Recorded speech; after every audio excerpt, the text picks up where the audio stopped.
Star മാജിക്കിലെ സ്ഥിരം താരങ്ങളിലൊരാളായിരുന്നു Shiyas Kareem. മോഡലിംഗിലൂടെയായിരുന്നു career തുടങ്ങിയത്. പിന്നീട് ബിഗ് ബോസിലും മത്സരിച്ചിരുന്നു.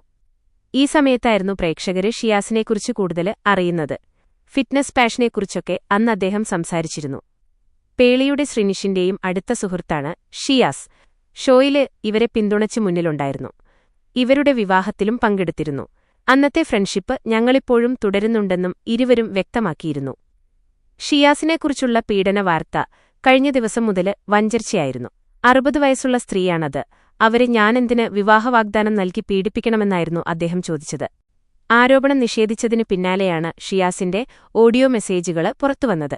കല്യാണത്തിനുള്ള ചെലവും അല്ലാതെയുള്ള ആവശ്യങ്ങൾക്കുമായി പണം കടം ചോദിക്കുന്നതും പ്രണയപൂർവ്വമായി സംസാരിക്കുകയുമൊക്കെ ചെയ്യുന്നതിന്റെ വോയിസ് ക്ലിപ്പായിരുന്നു പ്രചരിച്ചത്. ഇതോടെയായിരുന്നു അദ്ദേഹം കുറ്റക്കാരനാണെന്ന തരത്തിലേക്ക് ചർച്ചകൾ മാറിയത്. ഞങ്ങളുടെ കയ്യില് തെളിവുകളുണ്ട്.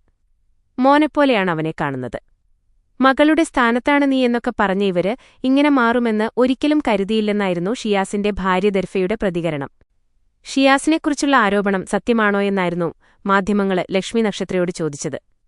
നിങ്ങളെപ്പോലെ തന്നെ ഓൺലൈൻ മീഡിയയിലും ന്യൂസ് ചാനലിലും മാത്രമേ ഞാനും ഷിയാസ് കരീമിനെക്കുറിച്ചുള്ള വാർത്തകൾ കണ്ടിട്ടുള്ളൂ. നമുക്കറിയാത്ത നേരിട്ടറിയാത്ത കാര്യം വെച്ച് എങ്ങനെയാണ് ഒരു സ്റ്റേറ്റ്മെന്റിലേക്കെത്തുക? അത് സത്യമാണോ അല്ലെങ്കിൽ നുണയാണോ എന്നത് നിങ്ങളെപ്പോലെ ന്യൂസ് ചാനലിലൂടെയാണ് ഇതേക്കുറിച്ച് അറിഞ്ഞത്. ഇപ്പോൾ അത് പോലീസ് കേസായി കാര്യങ്ങളൊക്കെ അന്വേഷിച്ചുകൊണ്ടിരിക്കുകയാണല്ലോ.